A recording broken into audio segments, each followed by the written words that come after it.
Now, from the most listened to newsroom in Quebec, this is News from the Source. News Talk 800, CJAD, Montreal. New bike paths coming to Montreal.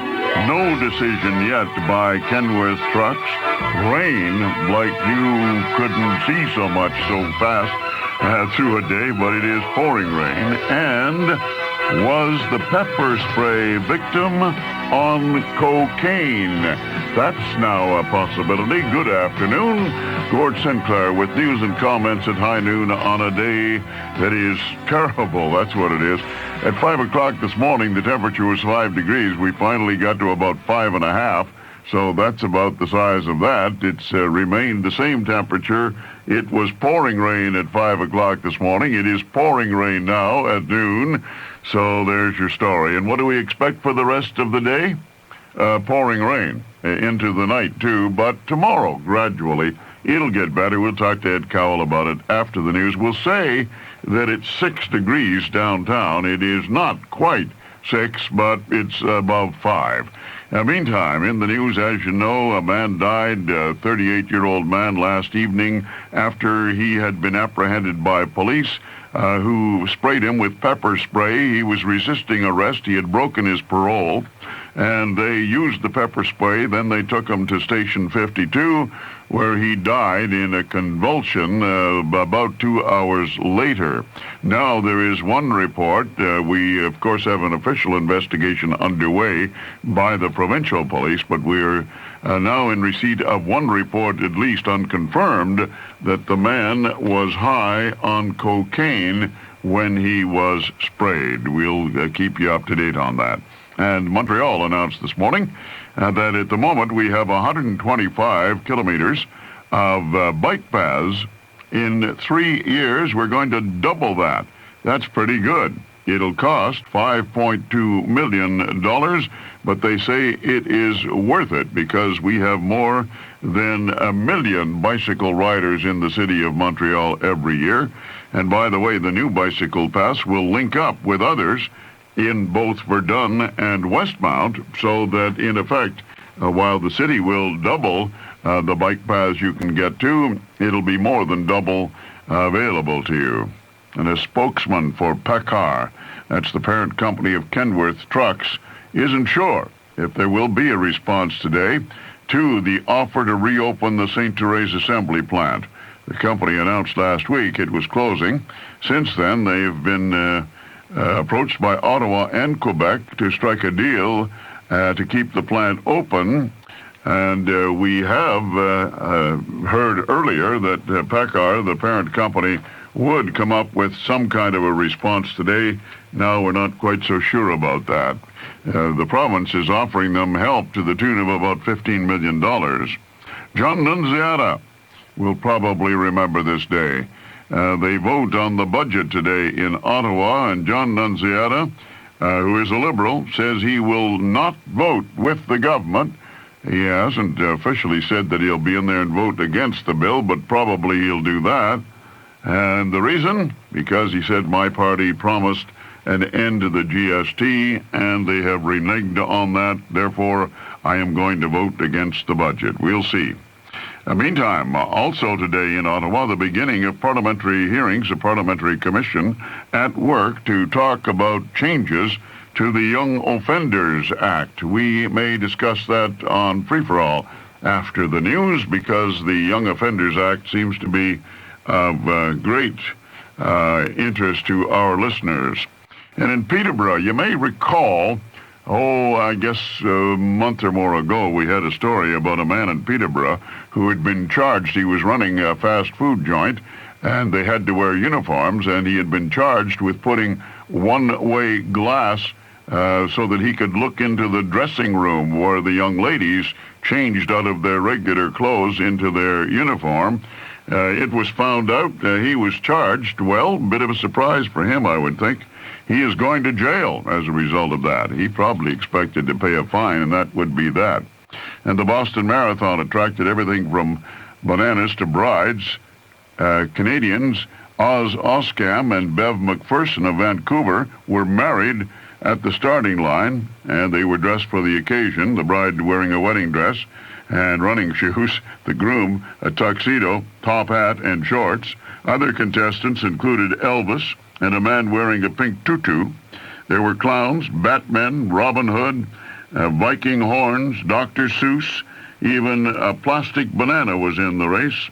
One man had a little trouble seeing where he was going. He ran the whole Boston Marathon backwards.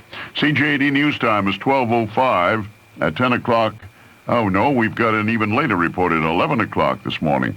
The coldest place was Yellowknife at -12. The warmest was Edmonton, of all places, with +11. Raining in Vancouver and Victoria and Osoyoos in British Columbia. Raining at high level, Alberta. Snowing at Sault Ste. Marie and Timmins. Raining in Ottawa and Montreal. And strangely enough, there was no rain east of Montreal at 10 o'clock this morning. The date today, the 16th of April.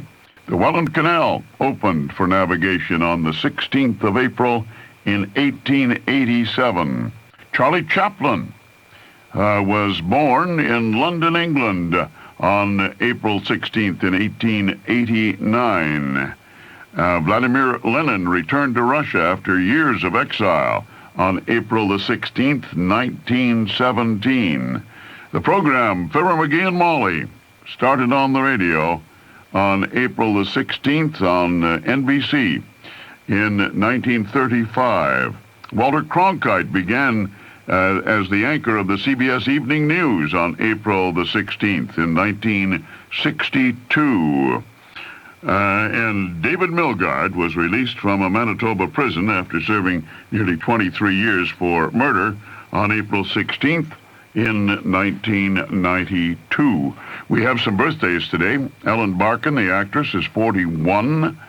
Queen Margaret of Denmark is 56. Dusty Springfield, the singer, is 57. Bobby Vinton, another singer, is 61. Edie Adams, who was a singer, is 67. Oh, and I missed Herbie Mann, the musician. He's 66. And Peter Ustinov, the actor, director, author, comedian, is 75 today. And how about this? This makes me a little dizzy and nervous just telling you about it. London is going to build the world's biggest Ferris wheel to mark the millennium. It'll be on the south bank of the Thames, and it will be taller than the British Parliament buildings, the Big Ben clock tower. Did I ever tell you? Ferris wheels make me nervous. I'm not going on that one. Taller than the Big Ben Tower in London? Ooh, boy. And big news, Madonna is pregnant. With her first child, her publicist made the announcement in Hungary, where she's filming part of the movie Evita. The father is her personal trainer, Carlos Leon, who she met in New York a year and a half ago, and they are both delighted and excited and all of that sort of thing. Isn't that nice?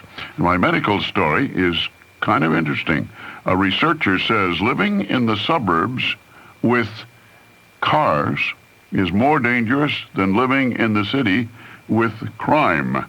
This is an American researcher. He says cars make the suburbs much deadlier than many even drug and crime-plagued inner cities. His name is Alan Durning. He's from Seattle. He says traffic accidents are the leading cause of death among people 10 to 24 in the area he surveyed. He says that people dramatically underestimate the risk of driving and overestimate the risk of crime. He determines that suburban dwellers have more than 3 times the risk of injury from car accidents if they live in the suburbs than people do from crime if they live downtown. The study, incidentally, was done in the Pacific Northwest, including 3 cities: Portland, Oregon, Seattle, Washington, and Vancouver, British Columbia. And this: operators at Classic Lanes in Greensfield, Wisconsin, more or less as a joke, put a sign out front of the bowling alley saying, "Bowl naked and you bowl free." Well, they didn't think that anybody would take them up on that, but yesterday, Scott Hughes, age 20, stripped down to nothing but a cowboy hat and bowling shoes, and he bowled free. He says, incidentally, I really didn't really bowl naked, you know what I mean. I kind of just mooned people. Well, nevertheless, 4 ladies who were at the bowling place called the cops. And, yeah, Scott definitely bowled free. Only thing is the fine was $200.